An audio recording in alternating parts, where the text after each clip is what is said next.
Michael Yang has been in business here in the Philippines for 20 years.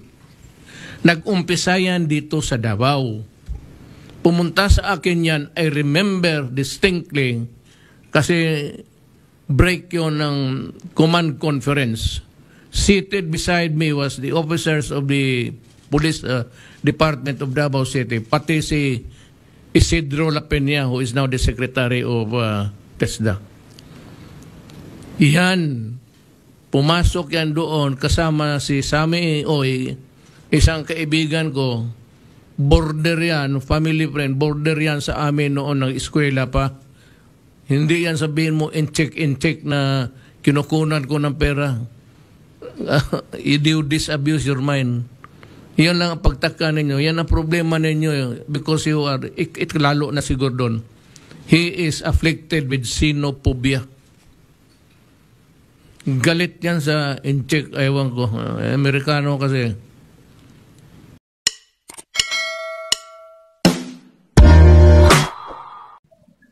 The Quadcom was born out of a most interesting discovery. From the separate hearings of the Committees of Dangerous Drugs, Public Accounts, Human Rights, and Public Order and Safety. Mukhang may natisod po kami. Mukhang may koneksyon at pare-pareho ang cast of characters. The criminal enterprise has penetrated us and has been operating with quiet impunity. And out of these operations that led to a monopoly of crimes such as human trafficking, kidnapping, prostitution, murder, love scams, crypto scams, at lahat na ng cyber crimes. Hindi lang po yan. Nagsimula na silang kamkamin ang lupa na dapat para sa Pilipino. Para sa Pilipino lamang. Gamit ang iba't ibang korporasyon at mga individual na mabanyagang pretending to be Filipinos sa pamamagitan ng pamemeke ng mga birth certificates at iba pang government IDs. This is a serious threat to our national security and our sovereignty as a nation. As the investigations progressed, there were corporations that kept surfacing with familiar names, names that have been tied to cases, controversial investigations in nature. Dahil po dito, we went into a deep dive into these corporations. Are they really connected?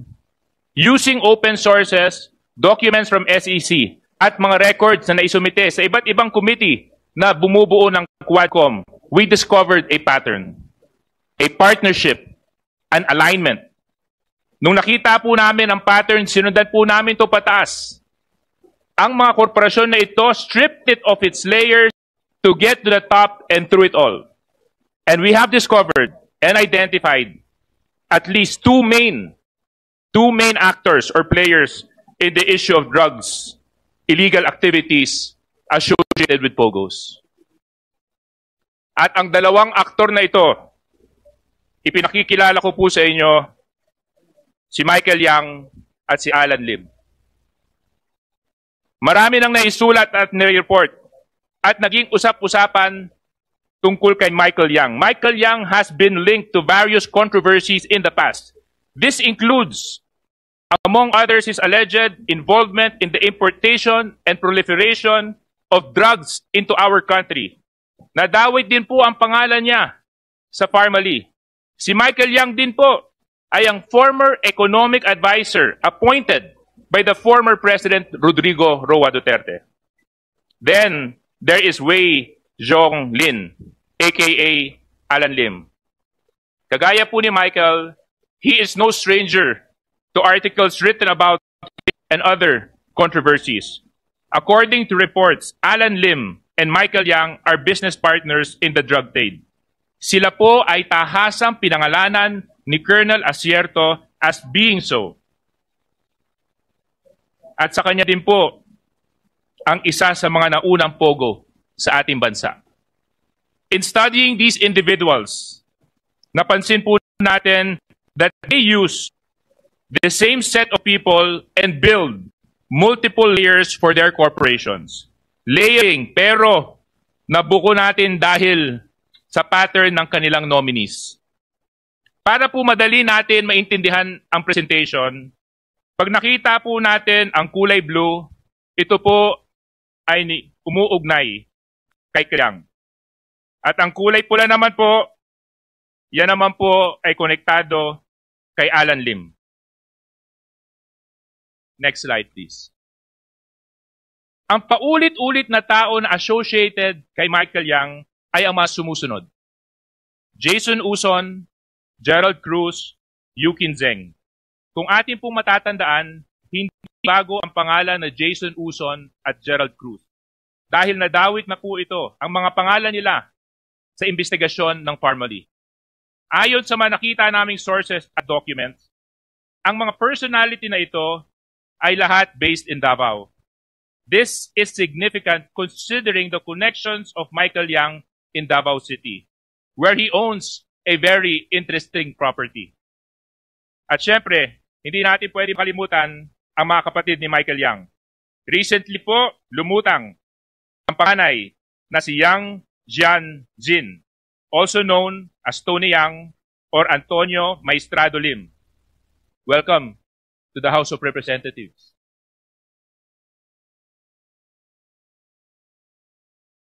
At ang kapatid niyang si Yang Hongjiang. Ang magkapatid rin na Michael Yang at Hongjiang Yang ang may-ari ng DCLA Plaza at Yang Z Group Trading Company. Kamakailan lamang ay napag-alaman natin na nariyan din pala si Tony Lin. Davao City Los Amigos Plaza, DCLA, which was incorporated in 2011 in Davao City, is one of the first known businesses established by Michael Yang, connected to this complex web of corporations that are involved in the proliferation of criminal activities in the Philippines.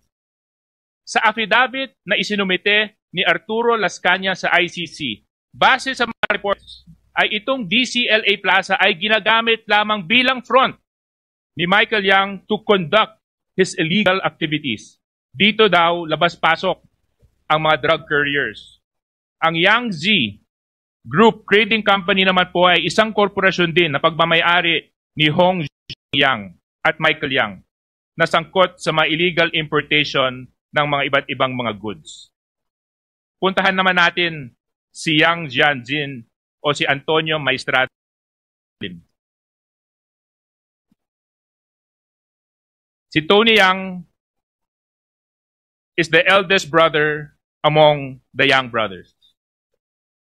Siya daw ang totoong mastermind at architect sa lahat ng operasyon ng criminal syndicate ng Yang brothers dito sa ating bansa. Tony Yang is based in Cagayan de Oro where he owns multiple businesses katulad ng Yang Z Hotel, dating Pogo Hub, at ang Philippine Sanja Steel Corporation na involved sa rice smuggling at human trafficking. Siya din ang presidente at incorporator ng Oroan Incorporated, isang service provider for Shongwei Technologies na ni Alan Lim. Ang may-ari ng Alwana Business Park where several unlawful activities have been reported. Nung nahuli si Tony Yang, may dala-dala po yang 1.4 million pesos in cash at mga iba't ibang lisensya for firearms. Gusto ko pong bigyang pugay ang PAOK TF. Congratulations po sa inyong paghuli kay Tony Yang. Tulad po ni Michael Yang, it would appear from reports that we have gathered in previous investigations that Alan Lim has a select number of associates whose names constantly and consistently appear in corporations that are owned by him, or we have observed are actually connected to him.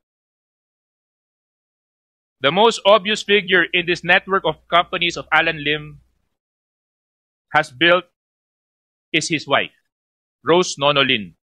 Sinundan namin si Rose Lin, follow the trail kumbaga, at isa siya na nagko-connect kay Michael Yang at Alan Lim. This is a known fact.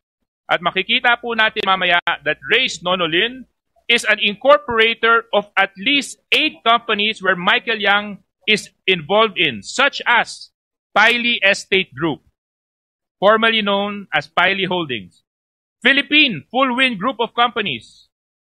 Ang entry point niya sa Pogo ay ang Shongwei Technology. Kung mapapansin, kapag binaliktad po natin yung pangalan na Shongwei, this is the Chinese name of Wei Zhonglin, aka Alan Lim. Now, what is Shongwei Technology? Shongwei is a Pogo, which was registered as a Philippine corporation in 2016. Isa po ito sa mapangunahing Pogo sa ating bansa. While Alan Lim does not appear as a director or shareholder of Shongwei in any of its corporate records, the Organized Crime and Corruption Reporting Project, OCCRP, reported that Alan Lim, using his identity as Lin Weizhong, served as chairman of this corporation. Shongwei service providers include Brick Hearts, Turquoise Diamond Technology Corporation, Shidaikeki Technology Corporation, and Orowan Incorporated. As previously reported, Shongwei and Brick Hearts shared the same email address. While this alone seems inconsequential, circumstances would show that Shongwei is part of the network of companies belonging to Yang and Lim, which is involved in illegal activities in our country.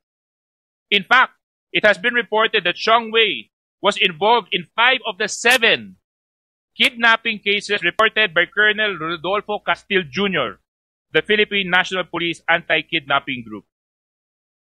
Ngayon, balikan po natin ang ating paghihimay sa korporasyon ni Michael Yang at Alan Lim.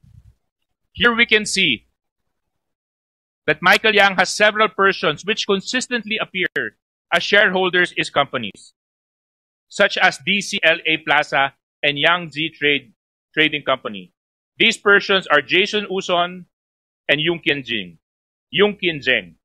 It would appear that Jason Uson, allegedly a Filipino citizen, consistently owns at least 60% of these companies in apparent compliance of our nationality requirement.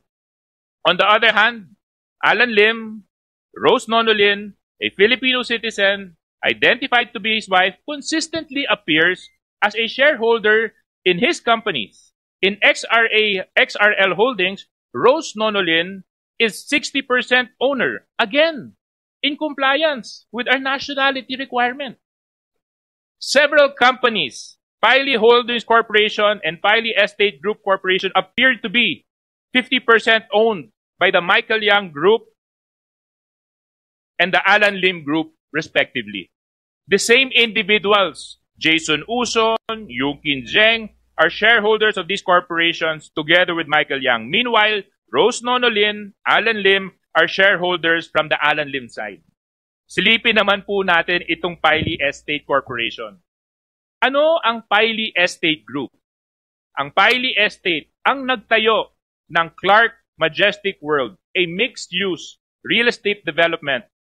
Very similar ang mga condominium units dito sa mga residential units na ginagamit ng mga POGO employees. The businesses of Michael Yang and Alan Lim seem to always be involved or associated with illegal activities. For example, there are reports that the people who were held captive were found inside the Clark Majestic World. Another company providing the link between the partnership of Michael Yang and Alan Lim is the Philippine Full Wind Group of Companies. Again, Alan Lim is not a direct shareholder of this company. His wife, Rose Nonolin, is. Consistent po yan sa obserbasyon natin na itong si Rose Nonolin is the representative, kumbaga, ng totoong may-ari na si Alan Lim. Similarly, Michael Yang has no direct shareholdings in the company. Jason Lim, Yung Kin Zheng are also shareholders of DCLA Plaza that own a substantial part in the Full Wind. Mapapansin din po natin si Gerald Cruz, Kung atin po matatandaan, kasama ni Rose Nonolin, si Gerald Cruz, sila po ang mga directors ng Pharmaly Biological Company, the sister company of the infamous Pharmaly Pharmaceuticals. Again, these personalities appear as dummies for Michael Yang. Kapansin-pansin dito na parte sa korporasyon ang kapatid ni Michael Yang na si Hong Zhang Yang.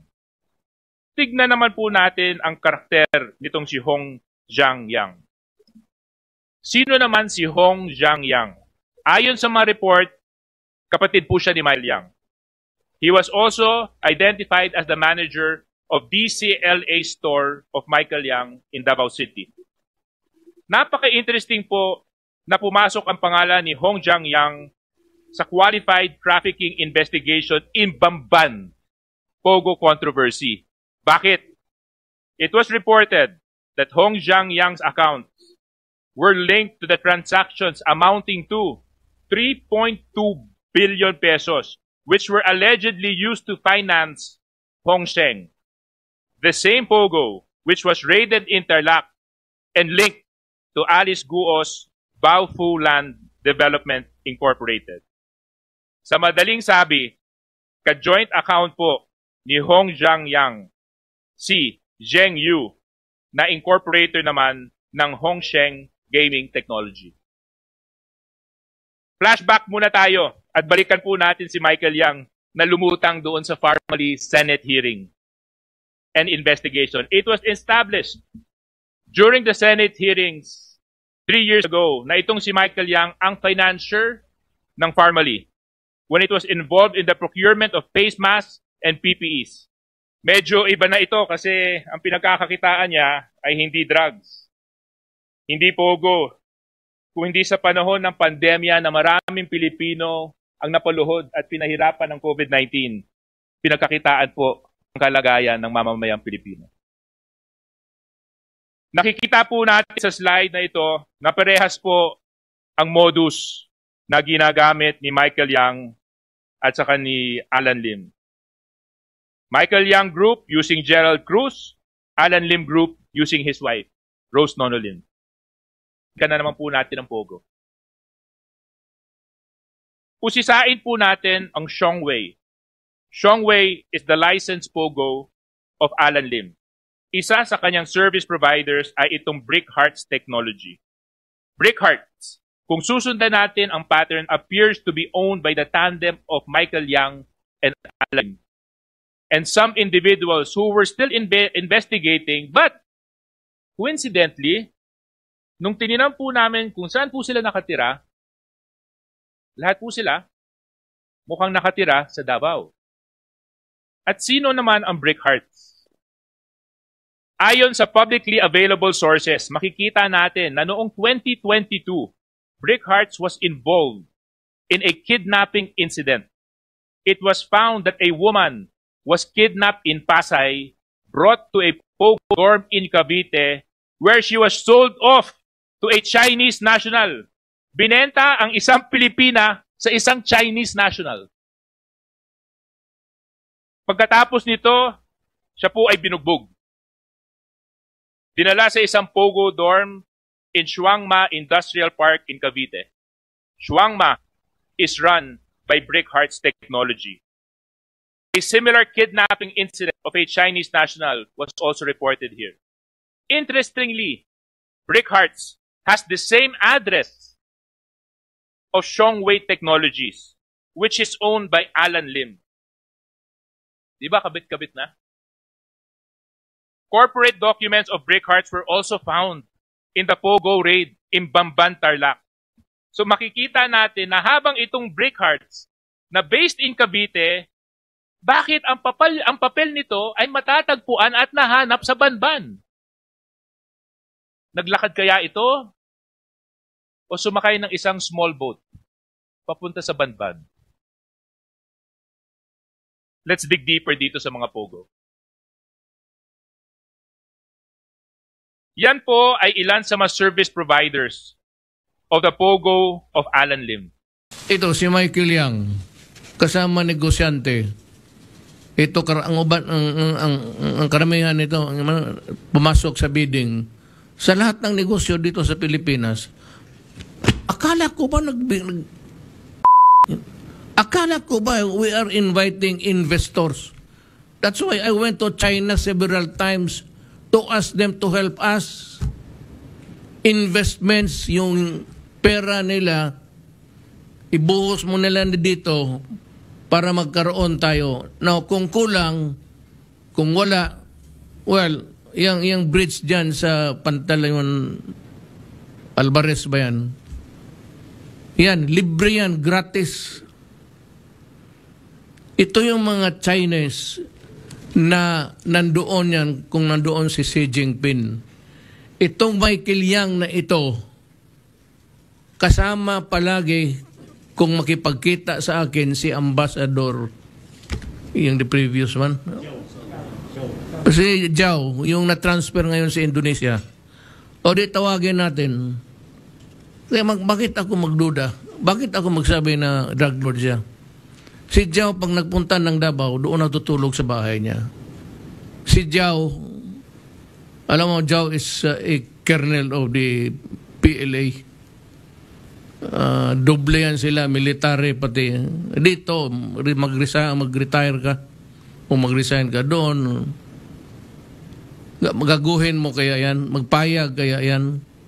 Yang aserto na yan, well, Rolyo, no, ikaw sinusundan ka na, baka balang araw, alam mo, maraming project ang in-check dito.